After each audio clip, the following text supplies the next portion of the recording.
everyone, I'm Shazia. I hope all are doing good. I really want to thank people who have already subscribed to my channel, and I'm really happy to see the subscription numbers going up. I have a new video today. I'm going to talk about how I got my G1 license in the first attempt. It is a written test that you need to go to the test center and pay, and they'll make you write a test, and you can, if you are not able to clear it in the first go, they'll let you write again, but you have to pay a small amount every time you want to rewrite the test. So I'm gonna share my experience. To be very frank, I was kind of prepared in India itself to come and write my G1 test here in Canada. However, what happened was when I came, COVID followed me and things were not as normal. It was lockdown, hence they were not letting people appear for their G1 written test. Luckily, on June 22nd, the Ontario services resumed their service, and they announced that they can, they'll have the centers open for written test too. But there's a catch there, because it's COVID and they don't want the place to be very crowded. I'm sure there'll be so many students who are waiting to write their test, but the centers were closed, right? So what they have come up with is, you can go ahead and apply for your G1, but it has to be on a specific in a specific month or a week. So every week they'll tell you which month you have to be born in to be able to come and write the test. So the preparations goes like this. First, you need to know when you can write the test. So if you see, this is drivertest.ca website, and I'm going to show that there's a calendar, right? So you need to know when you can appear. On this drivertest.ca, during the phase 1, the following services will be available. In here, somewhere here, yeah, please click here to plan your visit to your local test center. Here it says customers with birth month from Jan to June will have access to inside services the first week. Of customers with born months from July to December will have access to inside services the following weeks. This rotation will remain in effect until volume subsides, right? So the intention is just to make sure that their place is not getting crowded. I'm a April born, so anyone who was born in Jan to June, the first week, which is June 22nd to June 27th, can go and appear for the G1 test, or the inside services. They are the other tests and services too. For example, different kind of licenses, renewal and stuff. July to December is June 29 to July 4th, and again Jan to June is July 6th to July 11th. The moment I got to know that the services are resuming and they are letting you write the test, the first thing I did, I was not even planned. I woke up, I saw this, and I was like, okay, I'm going today. I'm not delaying it anymore, because it was delayed because of the COVID. So things I did: first, you need to know what you need to take with you. For driving test, they'll ask you for your ID. So if you have your PR card, or if you have your temporarily what do we call it, any immigration papers, you have to take that with you. If you have a health card, please make sure that you have it with you. People have to also pay for the service, the test that you're gonna write, and the charge is $159 some cents. So I took my credit card with me so that I can pay. They are also accepting cash, however they prefer taking payments through card. Because of COVID, there are like so many people who are not very happy to accept cash because of COVID, right? So you have to have your ID proof, you have to have your address proof, and then you also need to have money or your cards with you to be able to make the payment. People with prescription glasses, like me, I have prescription glasses, so you have to have your glasses with you. They'll make you, the first thing when you go there, they'll first ask, what are you here for? You need to tell that you are here for G1 test. Then they'll ask, which month were you born in? I said April, and this week was accommodating people from Jan to June, right? So they let me in. They'll make you sanitize your hands, and then they'll ask you to go to a particular counter. When you go to that counter, they'll again ask, what services are you here for? You tell them that it's a G1 written test that you are here for. They'll give you what we say form that you need to sign on. For people with prescription glasses, they'll take you to a counter. There'll be a machine there. You need to wear your glasses and read the number that you see in the machine, right? If you are able to read it clearly, then they'll just pass you for the eye test, and you will proceed with your application for G1 license. They'll ask you for your full name, your date of birth, and your address. You confirm all that. You show them the ID proofs and address proof. I took my PR card, my health card, and my credit card. That was enough. And then they gave me a form. They made me sign it, and then they gave me another form, which was probably a copy and a receipt for my payment, saying you have to go to the other counter, give this, and they'll ask you to wait. I gave the paper. She said you need to wait, and you have to wait outside. It was very sunny that day. It's summer here, right? So you wait around like 30 minutes or so. They'll call your name. You have to go in. They'll tell you which system that you're supposed to use, and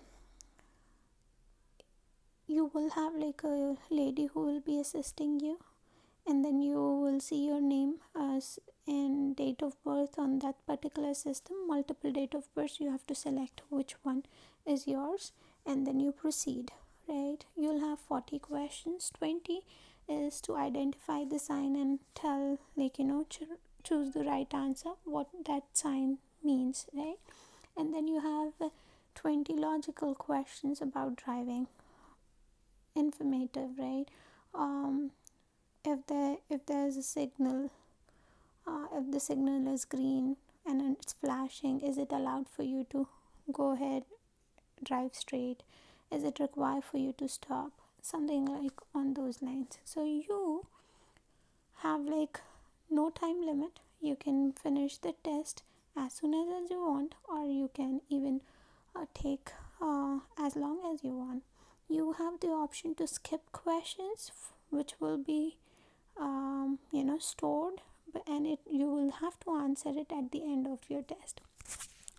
So you need to get 80%, 85%, I guess, to be to clear the test, and you'll have 40 questions, and then you can go wrong on 8 questions, I guess. Yeah, 8 questions that you can go wrong on. So luckily, if I would have gone like wrong on 3 more questions, still I would pass, because the test is simple if you do the practice, and I'll tell you where you need to go to practice test. If you go to Google and just type G1 practice test, you will see multiple websites. I would tell you that it is important that you go for the latest ones, and there are multiple apps where you can practice test. Science and all will remain same even if you are practicing something very old. still the science will, for to an extent, will remain same, but the questions patterns will change accordingly. So if you see, I did this, I took these two tests while going to the center on the bus, and I scored 80, which is both like I scored 195, and the passing score is 80%. You have to make sure that you are not making a lot of mistakes, okay? In this website, which is m.g1.ca practice test, this is a very good one. I can tell you, I can say like about 70% questions were the same, but I had some different questions too there, and it was like completely new question. I have tried taking tests in India on different websites, and I didn't see those questions in the past. So yeah, so you need to remember that. Depending on the location that you are in Canada, you might want to know where exactly your drive test center is. So you just type drive test center in Google, and it will give you this list. There'll be multiple links. Go for the drivetest.ca, and there's this table. This is alphabetic order, so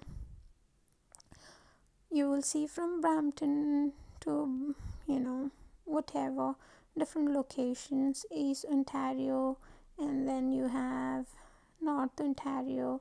Wherever you are, you need to find out when they are open and what all services they offer, and then go to map and follow the directions. You're probably someone dropping you, or you're probably taking a bus. You just need to type driving test center, and it will show you the list. About new driver's license, G1, what it does is it is just a written test, but with this you can practice driving with someone who have like 4 years of good driving experience without having any tickets against their name. There are some conditions that you cannot drink and drive, as as an obvious thing. You have to make sure that your alcohol level is 0.00, and you cannot have like young kids boarded. There are like multiple instructions after particular, and in the evening or at the night you cannot drive people who are under 18 or whatever, things like that, such conditions. This is advisable that you take a driving course after getting your G1, so that you are being trained to drive the right way by a proper instructor. But it's expensive, depending, like you have authorized, approved driving license, driving lessons, and the providers, and the list is available on the website again. But I haven't searched for it yet, because I got my license day before yesterday. They'll give you a paper. You can use that as a driving license for a few weeks, and within few weeks you will receive your card, the driving license card. So that's about it. It was very simple. I'm telling you, I took about 30 minutes and I was able to clear. It's just that practice, the practice tests that you see online, it's very important, because you might not be familiar with the wordings. I'm not saying like it's a difficult test. It's just that you might not know what exactly that means, and you'll not be able to pull up dictionary on your phone, because you're not supposed to access your phone and stuff like that, right? So it's important that you go through those tests and make sure that you are scoring above 80% on multiple tests before you go put in your money. Because I went there and I saw people who had like so many yellow receipts in their hand. So every time you pay, you will get a yellow receipt. So it assigns you a computer to rewrite the test. And I was afraid, because I'm on a budget and I don't want to spend a lot of money and I was hoping that they'll not give me a lot of tickets if I flunk. But then, luckily, I managed to clear it in first go. I'm really, really happy about it. Um, and it was simple. I came back home with that paper, and within few weeks, the actual license is going to be mailed to my mailing address. So I hope this video is informative again. My intention is to make sure that you guys are getting all the information beforehand, before you actually come down or before you start doing things here, because it will be good if you are prepared for all this. And I also have another good news, that I found full-time work. I was doing part-time work till now, because of which I couldn't make many videos. I'm going to talk about my experience about how to search for job in Canada, especially during this pandemic, and how I found part-time jobs. I'm working for Home Depot, which is part-time. I worked as a cashier for Loblaws, with a grocery store. That was part-time too, and now I somehow managed to get a full-time job. I'm gonna make another video to um, help you guys understand how you need to plan your job search, before you come here.